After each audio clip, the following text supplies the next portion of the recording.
So when I first joined a production, how I approach it is really with research. I read the play, kind of figure out who the characters are of the play, figure out what the setting is, what the tone of the play is, and then begin with researching what those characters would look like, what they do, what do they work as, where are they from.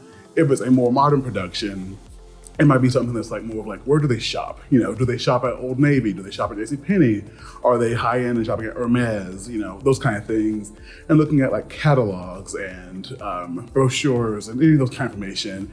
If it's a more period production, you have to kind of go by just like, obviously, where are they from?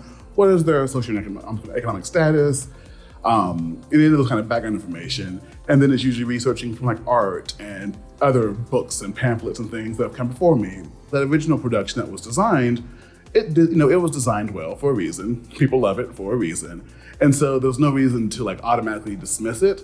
But there are versions of like, okay, this show was designed in the 1960s, right? So maybe we can honor that, but still give it a tweak so that it still has the same energy, maybe the same color, maybe the same type of fabric is being used, but just updating it a little bit. For instance, like I did Rent a few months back, and the director was very much like, I don't want the red Santa outfit, we want something different. And so we kind of went with a green version of that still had a very holiday feel, but it wasn't the iconic Santa outfit.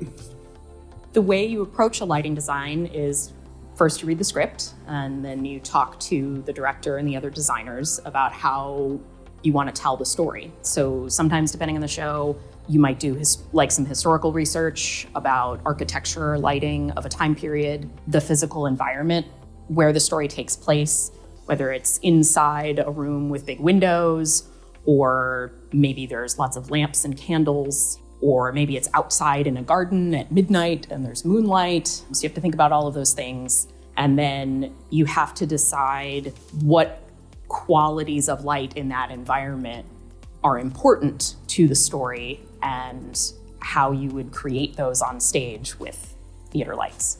Lighting is really important to a production because other than the performers themselves, I think it's the one element that can really set the mood for a scene on stage.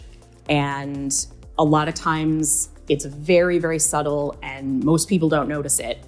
But what they do notice is that it just feels right on stage.